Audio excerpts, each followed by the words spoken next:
Salve, pessoal! Sejam bem-vindos ao curso Aprenda Bem. Eu sou o professor Rafael Camargo, professor de Química aqui do curso. Eu vou corrigir com vocês agora, nesse vídeo, as questões de Química do vestibular UFPR 2021/2022. Então, bora lá! Então, a primeira questão que nós tínhamos no vestibular era essa questão do hexafluoreto de tungstênio. Uma questão com um perfil bem UFPR, em que ela gosta de relacionar ligações químicas com o estado físico, sabe? A estrutura de um composto com o seu estado físico. Ele falava assim: o hexafluoreto é empregado na indústria, o hexafluoreto de tungstênio, né, de semicondutores para formar filmes metálicos. O composto é apropriado para tal aplicação por ser um gás. Aqui estava a palavra-chave da questão, tá? Por ser um gás. Daí a estrutura dele fala que... Tá, era isso. A estrutura do hexafluoreto que melhor explica suas propriedades é a D. Bom, ele fala na letra A, uma estrutura polimérica. Um composto polimérico na temperatura ambiente é um sólido, então não pode ser. Letra B fala ligação metálica. Ligação metálica na temperatura ambiente, tirando o mercúrio, também é sólido, então não poderia ser letra B. Letra C fala que é uma ligação iônica. Ligação iônica também forma compostos sólidos na temperatura ambiente, então não pode ser letra C. Tungstênio metálico. Tungstênio metálico, substâncias metálicas também são sólidas na temperatura ambiente. Então o que acontece? Ó? A letra A, B, C e D falavam estruturas, ligações que tornam o composto sólido. Então ligação metálica e ligação iônica tornariam o composto sólido. E um polímero também torna o composto sólido. Então por isso que não poderia ser nem A, nem B, nem C, nem D. E aí a letra E fala molécula discreta. O que é uma molécula? Ligação covalente. Moléculas são formadas por ligações covalentes e moléculas tendem a formar substâncias gasosas. Ainda mais sendo uma molécula discreta, isso é, uma molécula com pouquíssimos átomos. Então uma molécula discreta formada por ligações covalentes. Perfeito, né? Uma molécula é feita por ligação covalente. Moléculas discretas, moléculas pequenas, tendem a formar substâncias gasosas. Então justifica bem aqui com o gás. Então, uma questão bem perfil FPR. Relacionar ligações químicas com o estado físico do composto. Não é a primeira vez aí que está aparecendo esse tipo de questão. Beleza. Depois nós íamos para uma questão 42, que ele falava que a perovskita é um material que, pelas suas propriedades fotovoltaicas, é considerada promissor para a geração de eletricidade a partir da luz solar. Aí ele fala que essa reação ocorre em 3 etapas, né? A perovskita, tá aqui embaixo, ó, ela é obtida na terceira etapa. Então você tem que pegar a primeira reação, obter esses 2 produtos. Aí um desses produtos vai ser utilizado na reação final, aqui embaixo, né? Ó, PbI2. Aí uma outra reação para gerar esse outro composto aqui, que também vai ser usado aqui embaixo. Então esses 2 produtos da reação 1 e 2 serão utilizados como reagentes na reação 3. Um exercício de cálculo estequiométrico, tá? Com reações consecutivas e com reagente em excesso limitante. Bom, primeira coisa que a gente percebe, ó, que essa reação está balanceada, número 1. E veja só, ele falou assim, ó, os seguintes reagentes foram empregados: 0,6 mols de PbNO3 e 0,8 mols de Ki. Quando um enunciado ele dá informações dos 2 reagentes, você tem que verificar qual está certo e qual está errado. Aqui no composto, a gente percebe que é 1 mol de PbNO3, né, nitrato de chumbo, para 2 mols de Ki. Então, ó, eu vou vir aqui embaixo e vou colocar ó, PbNO3 2 vezes.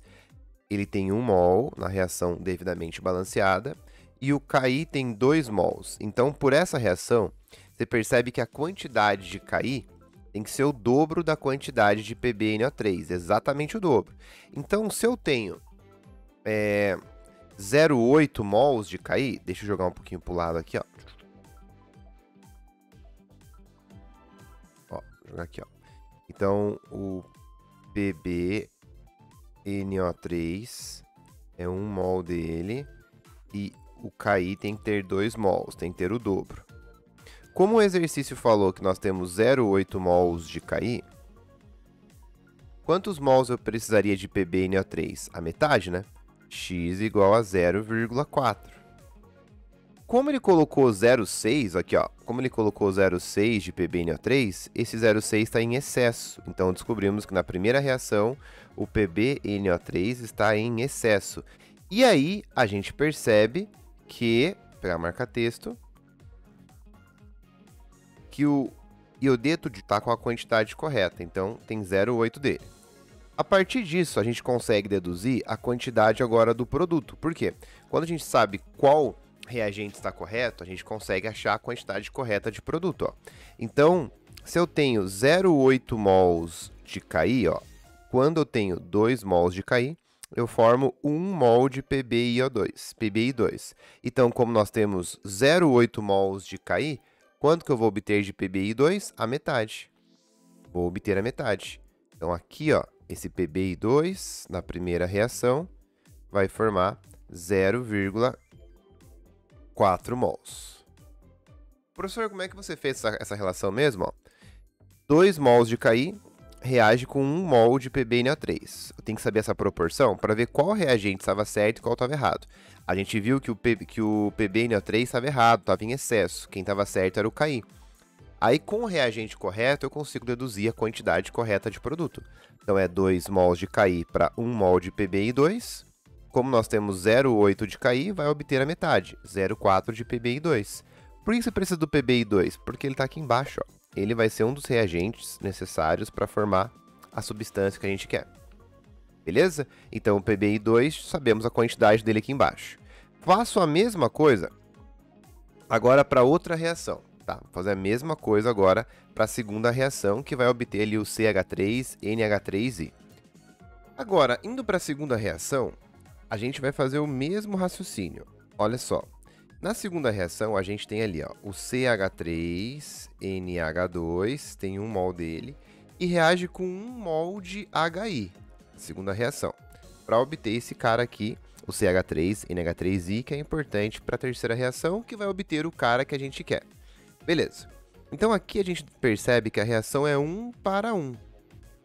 Aí quando eu vou no enunciado, ó, ele colocou 0,8 mols de NH3NH2 e... mentira, 0,7 mols de NH3NH2 e 0,8 mols de Ki.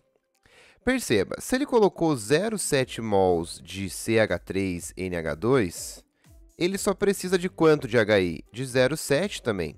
Só que ele colocou 0,8 de HI. Então, descobrimos que o HI está em excesso. Ele é o reagente que está numa quantidade acima do ideal. Logo, o reagente que vai estar correto na segunda reação é o CH3NH2. Quando a gente sabe qual reagente está correto, a gente consegue descobrir a quantidade correta de produto também. Então, perceba, ó, quando eu tenho 1 mol de CH3NH2, eu obtenho 1 mol de CH3NH3I. Então, como nós temos 0,7 mols de CH3NH2, nós vamos obter 0,7 mols de CH3NH3I. E aí, sabendo as quantidades de cada um desses dois caras, a gente consegue ir para a terceira reação, porque esses dois caras vão ser utilizados para formar a substância que a gente quer. Então, vamos lá. Professor, eu achei bem difícil. O que acontece? Ele deu duas reações que formavam produtos que seriam importantes para a terceira. Só que o que acontece? A gente precisava antes, nas duas reações de cima, saber qual reagente estava certo e qual estava errado. Então, na primeira, a gente descobriu que o PbNO3 estava em excesso, e na segunda, que o HI estava em excesso. E aí, com base nisso, pegando o reagente correto, que estava na quantidade correta, a gente descobriu a quantidade de produto de PbI2 corretamente e de CH3NH3I na segunda. Beleza. Então, quando a gente vai para a terceira reação, a gente tem aqui, ó, PbI2 mais CH3NH3I. A reação é 1 para 1. 1 mol desse cara reage com 1 mol desse cara. Lá em cima, nós temos as quantidades de cada um. Eu tenho 0,4 de PbI2 e 0,7 de NH3I. Ou seja, se eu tenho 0,4 mols de PbI2, não vou precisar usar o 0,7 de NH3I, ele vai estar em excesso. Eu vou precisar apenas de 0,4 também. Então, na última reação, a gente descobriu que o CH3NH3I acabou ficando em excesso. E aí, olhando para a reação, ó, é 1 para 1 para um produto. Então, se eu tenho 0,4 mols de PbI2, que está na quantidade correta, eu vou obter 0,4 de CH3NH3 PbI3, que é perovskita. Resposta letra A. Um exercício que, com certeza, ia tirar um pouquinho do seu tempo na hora da prova. Tá? Então, a primeira questão era rápida de fazer, a 41. A 42 demorava um pouquinho, o cálculo ciclométrico. E você recuperava o seu tempo na 43. Porque ele perguntava qual eram as funções que você encontrava nesse composto. Você tem aqui, ó, em amarelinho, ó, um ácido carboxílico, que é C-O-O-H. E você tem nitrogênio ligado de forma simples em pelo menos um carbono, uma amina. Então você tem uma amina e um ácido. Quando você tem amina e ácido, a amina passa a chamar-se amino, porque ela vira uma função secundária. Então você tem um aminoácido, resposta letra C. Então o que você demorou na questão 42, você recuperava na questão 43, tá? O que você demorou em uma, recuperava na outra, em função do tempo. Tá? Então tínhamos uma amina e um ácido. Questão de funções orgânicas. Aí a 44 era uma questão novamente de orgânica, em que você precisaria fazer reações. Ele fala aqui, ó, no enunciado, que que tem o eugenol, o isoeugenol e a vanilina. E aí ele fala que essas três substâncias têm algumas aplicações. Aí ele fala assim, ó, entre as substâncias acima, quais podem ser transformadas em um produto com fórmula C10H14O2, quando submetidos a uma reação de redução de alquenos, ou seja, no fim das contas, ele queria que você reagisse esses caras com gás hidrogênio. H-H. E aí, você fala assim, como que eu faço uma reação? Aqui, ó, H-H. Deixa eu tirar minha câmera um pouquinho. Tá aí, tirei minha câmera para você enxergar melhor. Tá, então ficou aqui, ó, H-H. Bom, no fim das contas, como que o hidrogênio ele é adicionado num composto orgânico? Eu preciso procurar dupla entre carbonos, mas essas duplas não podem ser no benzeno. Então aqui, ó, não pode ser duplas do benzeno. Então quando eu vou adicionar hidrogênio, eu procuro dupla entre carbonos. Então, ó, no primeiro caso aqui, ó, se eu quebrar essa pi, eu vou colocar um H aqui e um H aqui. Se eu quebrar essa aqui, ó, eu vou colocar um H aqui e um H aqui. E por mais que eu quebrasse aqui, ó, a dupla da carbonila, eu ia colocar um H aqui e um H aqui. Beleza, fiz as reações de hidrogenação. Coloquei H em todos eles, tá? Eu procuro ligação pi, quebro a pi e ponho um H em cada ligante, em cada átomo. Só que eu não posso quebrar ligações pis do benzeno. Até ela ocorre em condições muito drásticas que o enunciado não falou sobre isso. Então aqui, ó, eu ia procurar duplas que não fossem no benzeno. E o que acontece? Quando eu joguei hidrogênio, perceba que o terceiro composto ficou com 3 oxigênios. Ele se manteve com 3 oxigênios. E o enunciado, ó, ele quer que forme composto com 2 oxigênios. Então o terceiro composto que tem 3 está fora da brincadeira. Então, ó, vanilina eu posso cortar, vanilina eu posso cortar. E agora, o eugenol e o isoeugenol, se você olhar, você basicamente tem a diferença entre conformação cis e trans aí. Ó, OH, COC, benzeno. A diferença é que aqui os Hs, um ficou em conformação cis, um em conformação trans. Mas quando você jogar o H, os dois vão ter a mesma fórmula molecular. C10, H14 e 2 Os. Por isso que os dois sofrem ali a reação com o hidrogênio e dão exatamente a fórmula que a gente precisa. Tá? Você poderia contar.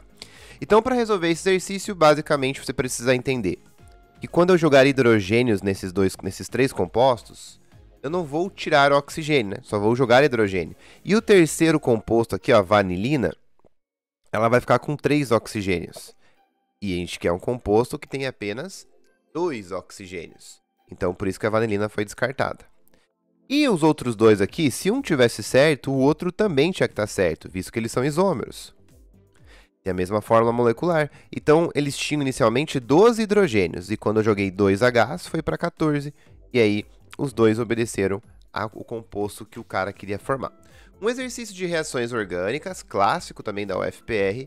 E não era lá muito difícil de você compreender. Beleza? Continuando.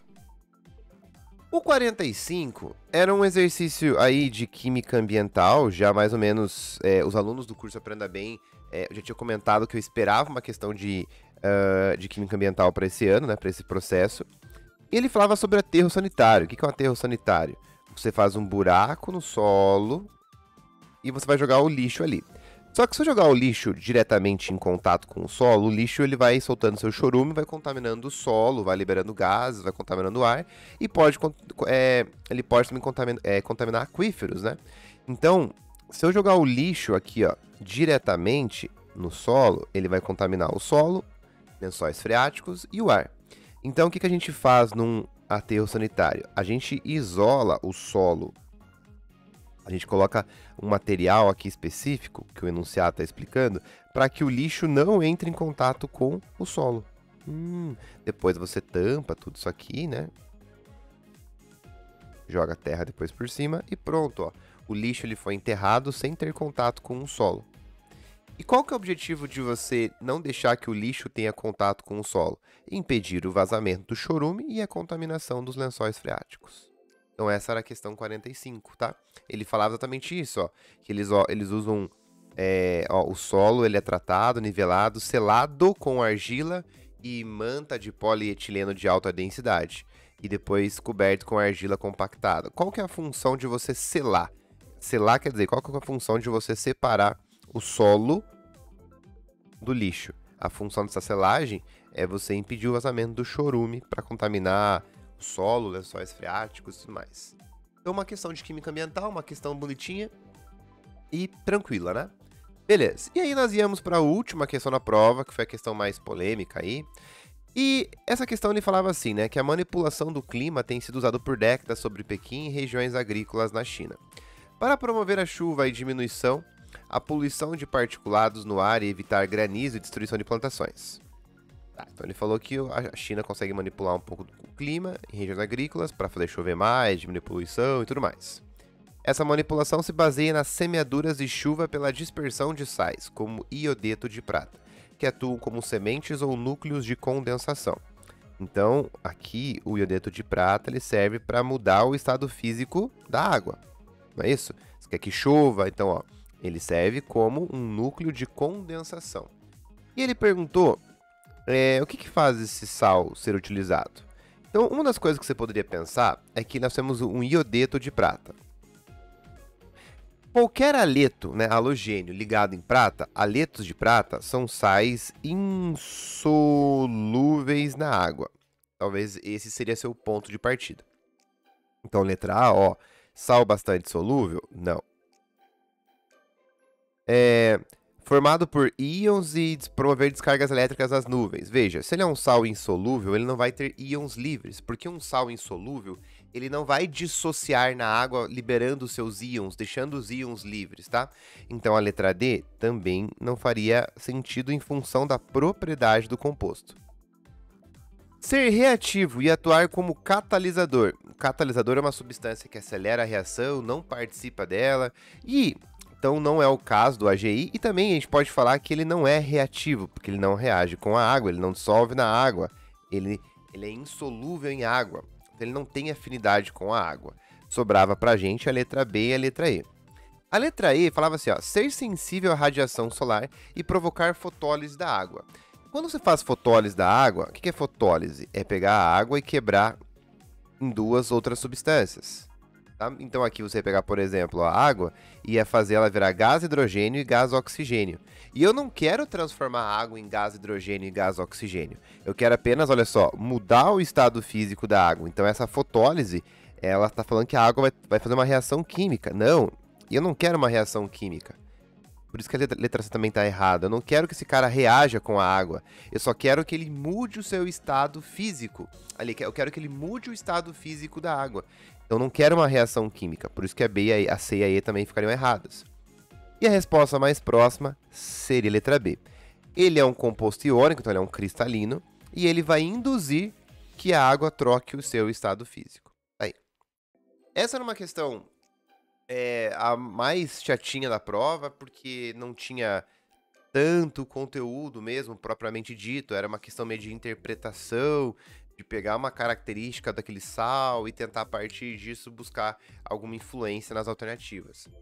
Essa foi a questão que o pessoal mais errou, né? As questões que o pessoal mais errou nesse processo foi a 41, foi a primeira questão, e a 46. Então, numa análise geral da prova, a gente começa com uma questão sobre compostos, estado físico e o tipo de ligação química. Essa aqui teve bastante erro, mas já é meio clássica de UFPR. A segunda era um cálculo psicométrico em reações consecutivas e com reagentes limitantes, um exercício relativamente trabalhoso, né? Não era, os números eram simples, mas precisava ficar testando, então gastava um pouquinho de tempo. Depois uma questão rápida de funções orgânicas, uma de reação orgânica jogando gás hidrogênio. Então você simplesmente sabia que não ia mudar o número de oxigênio, se eu estou colocando apenas hidrogênio, não muda o oxigênio. E aí eliminava a vanilina. Aí a penúltima questão era uma de química ambiental e a última era essa meio polêmica. Agradeço a presença de vocês, espero que você tenha gostado, tenha entendido essa correção com análise, com comentários e te espero aí numa próxima videoaula ou um vídeo aqui no curso Aprenda Bem. Beijo no coração de vocês e até mais. Tchau!